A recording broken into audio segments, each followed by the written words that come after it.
ಕೆಲ ವರ್ಷಗಳ ಹಿಂದೆ ಮಾಂಸಾಹಾರದಲ್ಲಿ ಹಲಾಲ್ ಕಟ್, ಜಟ್ಕಾ ಕಟ್ ಅನ್ನೋ ವಿವಾದ ತಾರಕಕ್ಕೆ ಏರಿ ರಾಜ್ಯದಾದ್ಯಂತ ದೊಡ್ಡ ಸಂಚಲನ ಸೃಷ್ಟಿಸಿತ್ತು. ಬಳಿಕ ನಿಧಾನವಾಗಿ ಕಾವು ಕಳೆದುಕೊಂಡ ವಿವಾದ ಸದ್ದಿಲ್ಲದೆ ತಣ್ಣಗಾಗಿ ಹೋಗಿತ್ತು. ಆದರೆ ಇದೀಗ ದೀಪಾವಳಿ ಸಮೀಪಿಸ್ತಾ ಇರುವಂತೆ ಹಲಾಲ್ ವಿಚಾರ ಮತ್ತೆ ಮುನ್ನೆಲೆಗೆ ಬಂದಿದ್ದು, ಹಲಾಲ್ ಬಹಿಷ್ಕರಿಸಿ ಅಂತ ಹಿಂದೂ ರಾಷ್ಟ್ರ ಸಮನ್ವಯ ಸಮಿತಿ ಕರೆಪತ್ರಿಕೆ ಹಂಚಿಕೆ ಮಾಡಿದೆ. ದೀಪಾವಳಿಯನ್ನು ಆಚರಿಸಿರಿ ಆಚರಿಸಿರಿ ಹಲಾಲ್ ಮುಕ್ತ ದೀಪಾವಳಿಯನ್ನು ಆಚರಿಸಿರಿ ಆಚರಿಸಿರಿ ಹಲಾಲ್ ಮುಕ್ತ ದೀಪಾವಳಿಯನ್ನು ಆಚರಿಸಿರಿ ಆಚರಿಸಿರಿ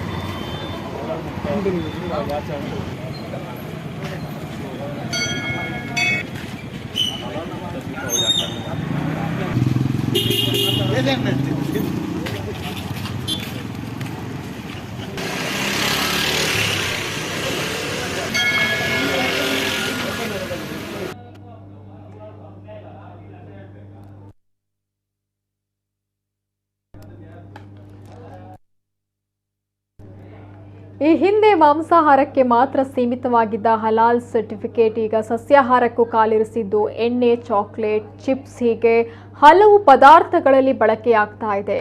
ಇದು ಹಿಂದೂ ರಾಷ್ಟ್ರ ಸಮನ್ವಯ ಸಮಿತಿಯ ಕಣ್ಣು ಕೆಂಪಾಗಿಸಿದ್ದು, ಇದರ ವಿರುದ್ಧ ಅಭಿಯಾನ ಹಮ್ಮಿಕೊಂಡಿದೆ.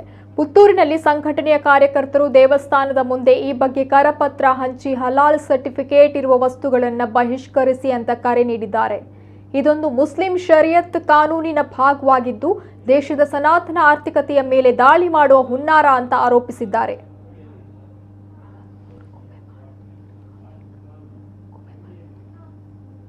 ಕೋಳಿ ಮಾಂಸ ಯಾವುದು ನಾವು ಆವಾಗ ಕಡಿದು ತಿನ್ನುವ ಕೋಳಿ ಮಾಂಸ ಇರ್ಬೋದು, ಮಟನ್, ಚಿಕನ್ ಇರ್ಬೋದು, ಮೀನು ಇರ್ಬೋದು, ಅವುಗಳ ಬಗ್ಗೆ ನಾವು ಹಲಾಲ್ ಅಂತ ಅಂದ್ಕೊಂಡಿದ್ವಿ ಬರೀ. ಬಟ್ ಇವತ್ತು ಹಲಾಲ್ ಅನ್ನುವಂತಹ ಒಂದು ಆರ್ಥಿಕತೆಯ ಒಂದು ಏನು ಅದರ ಅಡಿ ಏನಿದೆ, ಅದರ ಒಂದು ತಳಪಾಯ ಏನಿದೆ, ಅದು ತಿನ್ನುವಂಥ ಪ್ರತಿಯೊಂದು ವಸ್ತುಗಳ ಮೇಲೆ ಹೇರಲ್ಪಡ್ತಾ ಇದೆ.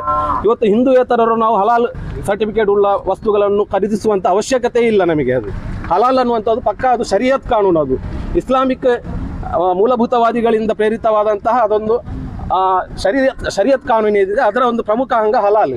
ಅದಕ್ಕೋಸ್ಕರ ನಾವು ಇವತ್ತು ಹಿಂದೂ ಬಾಂಧವರಲ್ಲಿ ಎಲ್ಲರಲ್ಲೂ ಒಂದು ವಿನಂತಿ ಮಾಡ್ಕೊಳ್ತಿದ್ದೇವೆ ಏನಂತ ಹೇಳಿದರೆ, ಬರೀ ಹಸಿ ಮಾಂಸ ಮಾತ್ರ ಅಲ್ಲ, ಹಲಾಲ್ ಸರ್ಟಿಫೈಡ್ ಇರುವಂತಹ ಯಾವುದೇ ಆಹಾರ ವಸ್ತುಗಳಿರ್ಬೋದು, ನಾವು ಇವತ್ತು ತಿನ್ನುವಂಥ ಗೋಧಿ ಹಿಟ್ಟು, ಅಕ್ಕಿ ಹಿಟ್ಟು, ನಾವು ದಿನನಿತ್ಯ ಮಾಡುವಂಥ ಆಹಾರ ಪದಾರ್ಥಗಳಿರ್ಬೋದು, ಸಿಹಿ ತಿಂಡಿಗಳಿರ್ಬೋದು, ಯಾವುದೇ ಕಾಸ್ಮೆಟಿಕ್ಸ್ ಐಟಮ್ಸ್ ಇರ್ಬೋದು, ಅಥವಾ ಪ್ರತಿಯೊಂದು ಯಾವುದೇ ಸೌಂದರ್ಯವರ್ಧಕರು ಏನೇ ಇದ್ದರೂ ಕೂಡ ನಾವು ಅದನ್ನು ಹಲಾಲ್ ರಹಿತವಾದಂತಹ ಪಕ್ಕಾ ನಮ್ಮ ಸನಾತನ ಹಿಂದೂ ದೇಶದಲ್ಲಿಯೇ ತಯಾರಿಸಲ್ಪಟ್ಟಂತಹ ನಮ್ಮ ದೇಶೀಯ ಕಂಪನಿಗಳ ಉತ್ಪನ್ನಗಳನ್ನೇ ಖರೀದಿಸಬೇಕು ಅನ್ನುವಂತಹ ಒಂದು ಜಾಗೃತಿಯನ್ನು ನಾವು ಮೂಡಿಸುವ ನಿಮಿತ್ತ ಈ ಒಂದು ಕಾರ್ಯವನ್ನು ಇವತ್ತು ಹಮ್ಮಿಕೊಂಡಿದ್ದೇವೆ.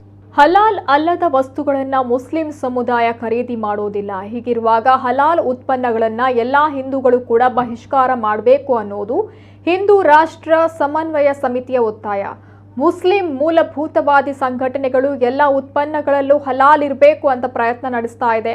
ಆದರೆ ಅದರ ಹಿಂದಿನ ಉದ್ದೇಶ ದೇಶದ ಜನರಿಗೆ ಇನ್ನೂ ಅರ್ಥವಾಗದ ಕಾರಣ ಈ ಅಭಿಯಾನ ಹಮ್ಮಿಕೊಂಡಿದ್ದಾಗಿ ಸಂಘಟನೆ ಹೇಳಿದೆ.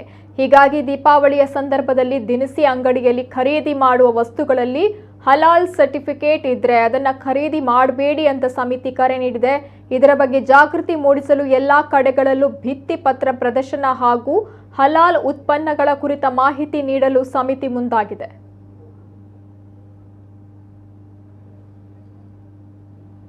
ಭಾರತದಲ್ಲಿ ಪ್ರಜಾಪ್ರಭುತ್ವ ವ್ಯವಸ್ಥೆಯಲ್ಲಿ ಅಂದರೆ ನಮಗೆ ಎಫ್ ಎಸ್ ಐ ಮಾರ್ಕ್ ಇದು ಸರ್ಟಿಫಿಕೇಟ್ ಇದ್ದರೂ ಕೂಡ ಹಲಾಲ್ ಸರ್ಟಿಫಿಕೇಟ್ ಕೊಡುವ ಷಡ್ಯಂತ್ರ ನಡೀತಿದೆ. ಅಂದರೆ ಎಲ್ಲ ಪ್ರಾಡಕ್ಟ್ಗಳಲ್ಲಿ ಹಲಾಲ್ ಸರ್ಟಿಫಿಕೇಟ್ ಕಡ್ಡಾಯ ಮಾಡಬೇಕಂತೇಳಿ ಅವರು ತುಂಬ ಜಾಗೃತಿ ಮಾಡ್ತಿದ್ದಾರೆ. ಅದರಿಂದ ನಮಗೆ ಹಿಂದೂಗಳಿಗೆ ಅಥವಾ ಬೇರೆ ಸಂಪ್ರದಾಯಗಳಿಗೆ ತುಂಬ ತೊಂದರೆಗಳಾಗ್ತಿದೆ. ಹಾಗೆ ನಾವು ಈ ದಿವಸ ಹಲಾಲ್ ಮುಕ್ತ ದೀಪಾವಳಿ ಮಾಡುವ ಅಭಿಯಾನವನ್ನು ಇಲ್ಲಿ ನಾವು ಪುತ್ತೂರಿನಲ್ಲಿ ನಡೆಸ್ತಿದ್ದೇವೆ. ಇದರಿಂದ ಈಗ ರೆಸ್ಟೋರೆಂಟ್ ಅಥವಾ ಬಾರ್ ಎಲ್ಲ ಕಡೆಗಳಲ್ಲೂ ಹಲಾಲ್ ಸರ್ಟಿಫಿಕೇಟ್ ಹಾಕ್ತಿದ್ದಾರೆ. ಅದರ ಉದ್ದೇಶ ಏನು ಅಂತೇಳಿ ಈಗ ನಮ್ಮ ಹಿಂದೂಗಳಿಗೆ ಅಥವಾ ಎಲ್ಲ ಮತ ಪಂಥದವರಿಗೆ ಗೊತ್ತಾಗಬೇಕಂತೇಳಿ ನಾವು ಈ ಅಭಿಯಾನವನ್ನು ಹಮ್ಮಿಕೊಂಡಿದ್ದೇವೆ.